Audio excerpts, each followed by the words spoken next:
आइए हम फिर से अपने जीवन को सुव्यवस्थित करें, क्योंकि घर के लोग, पास पड़ोस के लोग जो रास्ता दिखाते हैं, मनोवैज्ञानिक, दार्शनिक, शिक्षक, धर्म आदि का मार्ग दिखाने वाले सभी ने इसको इस तरह से व्यक्त किया है कि अध्यात्म अलग है, संसार अलग है। अध्यात्म अलग है, संसार अलग है। ये जो दूरी दिखा दी गई, इससे हमारे राष्ट्र का उत्थान रुक गया। राष्ट्र की जो उन्नति होनी चाहिए, उन्नति धीमे हो गई। तो ऐसा हुआ क्यों? ऐसा होना इसलिए आवश्यक है कि निराकार परब्रह्म कैसे सभी रचनाओं के रूप में प्रकट हो, इसके लिए कन्फ्यूजन बहुत जरूरी है। भ्रम पैदा करना जरूरी है।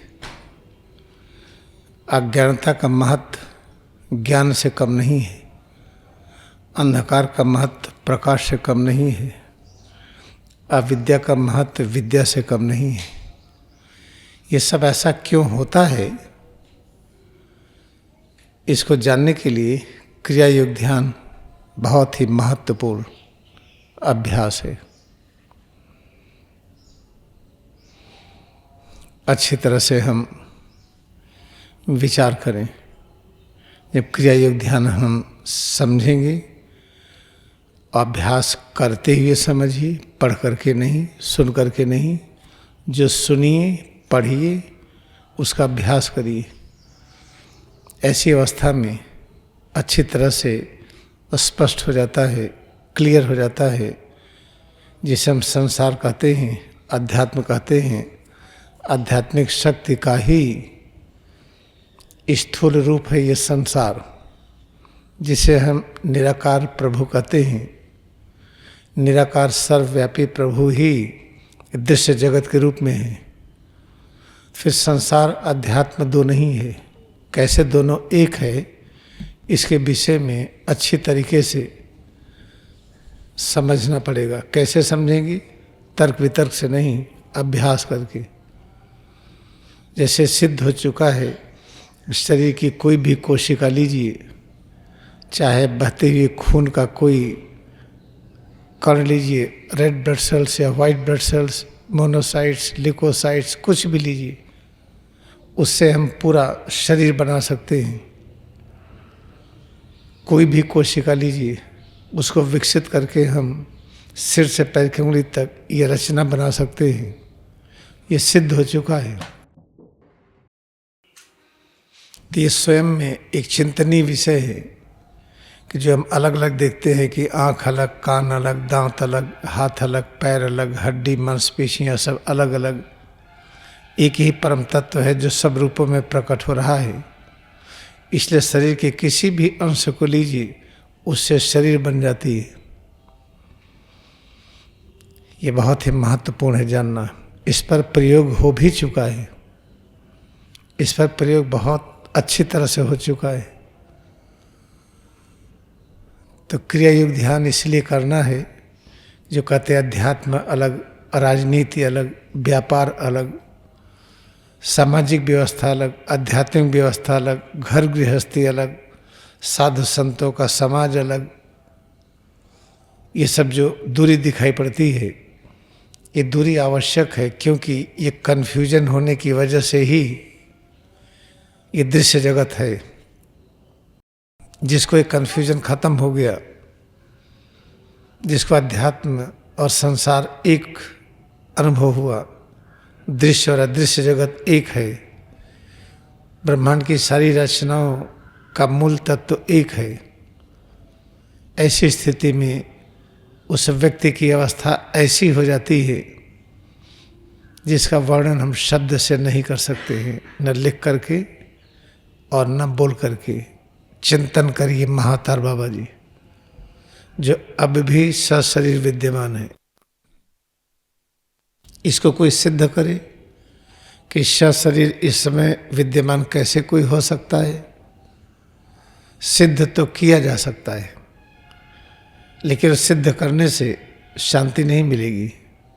महाअवतार बाबा की तरह बनने में शांति होगी। तब महाअवतार बाबा के रूप में अपने को रूपांतरित करने का ये एक तरीका है, क्रिया योग ध्यान। जब हमारी यात्रा इतनी लंबी होगी, इस अंतिम स्थिति को पाने के लिए होगी कि हम भी महाअवतार बाबा की तरह उसी तरह सो जाएं जैसे वो हैं, तो ये सब क्रियाकलाप बंद हो जाएगा। फिर यहाँ बैठ कर के योगी सत्यम क्लास लेंगे, आप सुनेंगे, ये नहीं होगा। फिर क्लास पर परमहंस योगानंद लेंगे, स्वामी युक्तेश्वर गिरी, लहरी महर्षि या हम जैसे लोग कोई महाअवतार बाबा क्लास लेने नहीं आएंगे। निराकार परब्रह्म उस रूप में आकर के चलेंगे नहीं, वो स्वयं जानवर के रूप में, घोड़े के रूप में, मशीन के रूप में, मानव के रूप में, पेड़ पौधों के रूप में वो स्वयं विद्यमान है। तो हमें इस सब ज्ञान की अनुभूति चाहिए।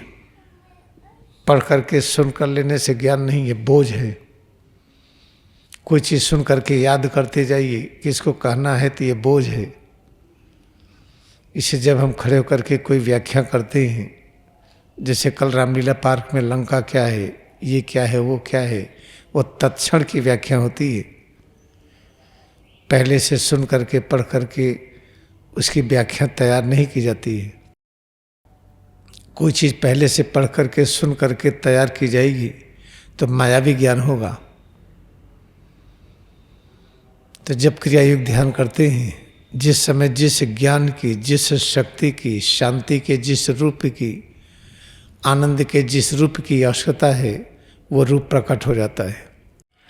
अच्छी तरह समझिए कि वर्तमान में जो शासन प्रशासन के लोग हैं, सामान्य जनता को मूर्ख मानते हैं कि अगर इनके हाथ में जिला सौंप दिया जाए तो जिला खराब होगा।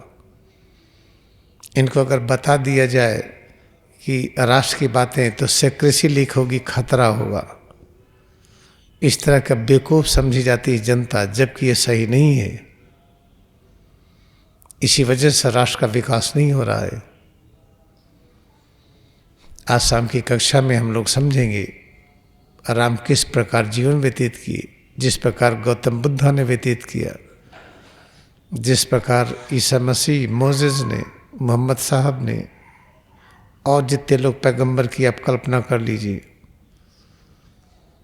उसी तरह का जीवन महात्मा गांधी ने व्यतीत किया।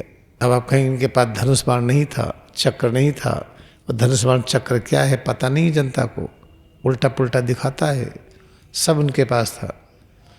और आइए, जो मान्यता प्राप्त आध्यात्मिक दिग्गज योगावतार लहरी महर्षि, ज्ञानावतार स्वामी युक्तेश्वर गिरी और परमहंस योगानंद, जिनको कह लीजिए सब प्रकार के अवतार, उनमें आप जीसस क्राइस्ट भी पाएंगे,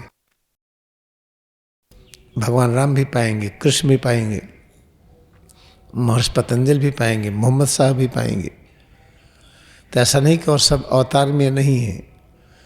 तो हम परमहंस योगानंद की बात इसलिए कर रहे हैं, उन्होंने ही संकल्प लिया कि हम बार बार आते रहेंगे। जब तक कोई एक भी व्यक्ति पृथ्वी पर रहेगा और छूट गया है, ईश्वर की अनुभूति नहीं कर पाया है, उसके लिए आएंगे। क्रिया योग ध्यान में अपनी भक्ति को नमन करें। Let us bow down to our devotion in Kriya yoga meditation.